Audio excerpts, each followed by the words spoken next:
Ladies and gentlemen, boys and girls, welcome to the show. I am your host with the most. My name is Chase, and what a day, what a week, what a year it has been. Today is the type of days we live for, an absolutely crazy day in the market, and we're going to talk about it. We're going to talk about specifics, why it happened, what it means for you as an American, and why the Trump put isn't dead just yet. We're going to talk about everything tariffs and how it pertains to the markets. We're going to talk about potential odds, Goldman looking like a fool, why this chart is so important. And then we're going to look at some stocks to buy now. Is it potentially time to get into some of these names? But before we dive in, if you could please go ahead, like and subscribe. It really helps this channel out. Let's dive in. It was a crazy day today. It was green across all sectors, led by tech and hardware, up double digits. Everything rallied. Sensitives, defensives, cyclicals, the whole 9 yards. We saw huge moves in the S&P 500, tech, the Dow Jones, the Russell, with the Nasdaq 100 up double digits on a single day.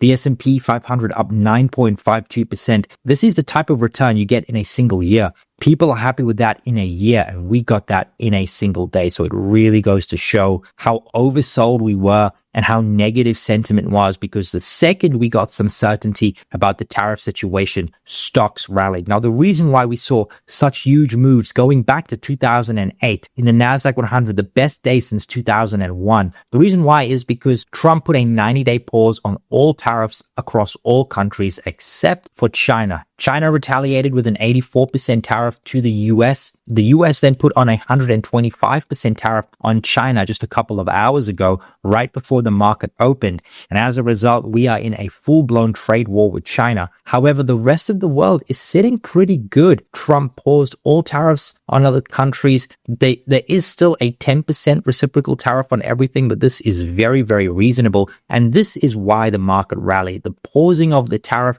means that markets, investors, CEOs, they actually now have a framework for something that's pretty reasonable. And that is why we actually saw the moves we did in the market today. And to be honest, this is exactly what the market needed. And when you have really oversold conditions, deep negative sentiment, and a massive pivot from the Trump administration, you're going to get the moves we saw today, up 9% in the S&P 500. And this is why you always want to stay invested and buy every 5% pullback, 5%, 10%, 20%. You buy those levels, generally speaking, the markets will recover, because the lows tend to be V-shaped. They tend to be events, whereas tops tend to be processes, guys. And you don't want to miss days like these. You miss days like these and you miss sometimes 30, 40% of the total gains you can get in a single year. Now, I went out and put out this here on my X account. Tariffs were a classic Trump deal-making move. Pressure the abuser, reward the reasonable. 125% tariffs on China send a clear message. No more freebies. Meanwhile, a 90-day pause and reduced tariffs for cooperating nations opens the door to renegotiation and realignment. America first doesn't mean America alone. It means America respected. And for those thinking that the Trump put was dead, it wasn't. It was really just resting. And on Wednesday, today, Trump admitted he's had his eye on the recent surge in yields, telling reporters on the White House lawn that the bond market is very tricky. He was watching it, but if you look at it now, it's beautiful. However, guys, we are clearly not out of the woods just yet. I think the next round of retaliations is going to be even more brutal. We're going to keep seeing the tariff rate increased unless we actually get a China-US agreement. And this was absolutely insane. Scott Bessent and Trump came out and said everything is on the table, including delisting Chinese stocks from US indices. And this is absolutely insane if we see this happen. Stuff like Alibaba, JD, PDD, these are all Chinese listed stocks on US exchanges, and they could be delisted. So that is absolutely insane. And this is one way that Chinese gain capital to the global markets, because there's not many US stocks listed in China. In fact, they're probably less than 10. but there is probably hundreds of Chinese stocks listed on US exchanges, the NASDAQ, the US stock exchange, over-the-counter markets, pink slips, all of the above. So we're going to see retaliation in all forms, not just ramped up tariffs, and it's going to get very, very ugly for all of those involved. Now, today wasn't just a gap up and go from the start. The equity markets actually kind of treaded sideways up until about 1 p.m. And then we actually saw the ripper move to the upside. During that time, Goldman issued a recession warning, right? And then rescinded their call 73 minutes later. So they posted this at 12:57 p.m., moving recession probabilities to their baseline. So long story short, they expected a recession. 73 minutes later, they're reverting back to our previous non-recessionary baseline. So Goldman flip-flopping like a fish out of water, absolutely insane. And the truth of the matter is, in all of this debacle, retail was the real winner. That was the best thing about this. Here at the lows, retail was buying, hedge funds were shorting, and now hedge funds are holding the bag. I love it when retail wins. Everybody was saying retail was stupid for this, bagging on retail. And I think ultimately, if you look at a day like this, what really spurred on that move was, I guess, short coverings, especially from institutional and hedge funds, because they were net short. They were actually getting short all the way down. And now we saw a massive move, and retail is just going to keep on winning. However, if you miss this move in the market, we're going to talk about a potential stock to see if it's worth buying right now. And that stock is Robinhood.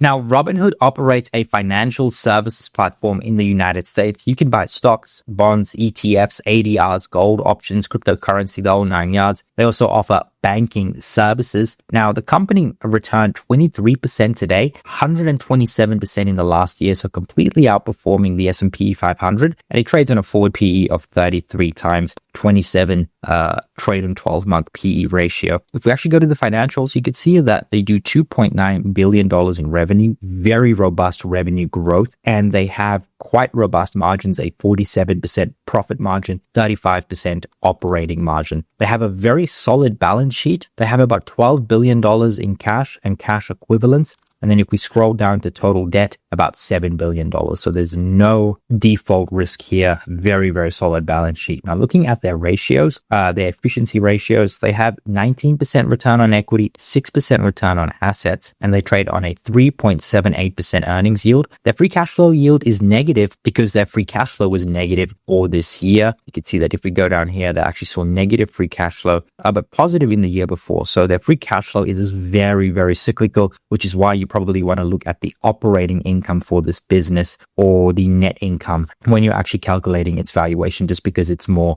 stable. Now, looking at the forecast, you can see that you got an average buy rating with the average price target being $62. That would represent 47% upside. But on the low end, you're looking at potentially 24% declines at $32, the average price target. The highest price target is $100. So you would see 148% return from where we closed today. Looking at the growth for the full year, financial year 2025, you're looking at 30% revenue growth to $3.84 billion.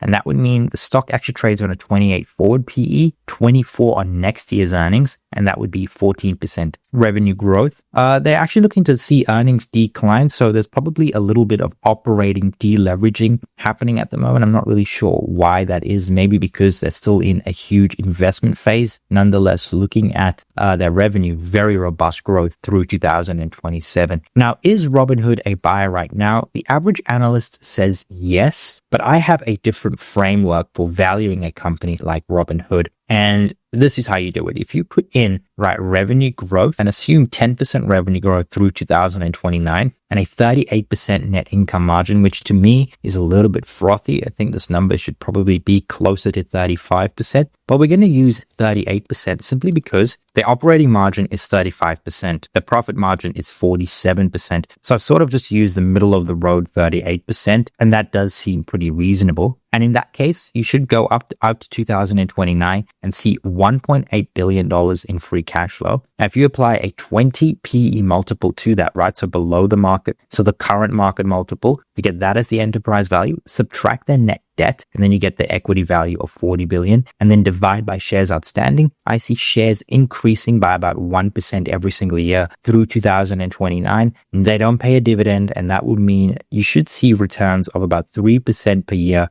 from these prices here in Robinhood with a 2029 share price of $50. So is Robinhood a buy right now? I don't really think so. Not at these current levels. However, there is a lot of margin variability that could change. I mean, if they do end up with like 47% net margins, the stock probably looks, I would say, fairly valued to cheap. However, if margins actually decline, then the stock is probably overvalued. Also, can they sustain 10% revenue growth rates through 2029? That's another big question you have to answer. A lot of variability, a lot of cyclicality in this stock. It's a little bit expensive, so I would say it's not a buy right now, but definitely something on the watch list because they have tons of room to grow. And there's also some very clear secular tailwinds. For example, the asset transfer from baby boomers to millennials to Zoomers, right? Robinhood is going to be at the forefront of that. And they also just have one of the best platforms around. I don't think the company has a moat, in my opinion. And that is why there's a lot of variability with regards to their margin profile as well as their revenue growth. So definitely a stock on the watch list, not a buy now. But if the stock does ever end up, let's say, in the mid-20s, low 30s level, which it was, I would say, just a couple of days ago, it's definitely one I would look at potentially entering into a position, but not a buy right now at these levels. But if you've made it up until here, thank you so much for watching. If you like this video, please subscribe, hit that notification bell, as well as the like button, and leave a comment for the algorithm. Cheers.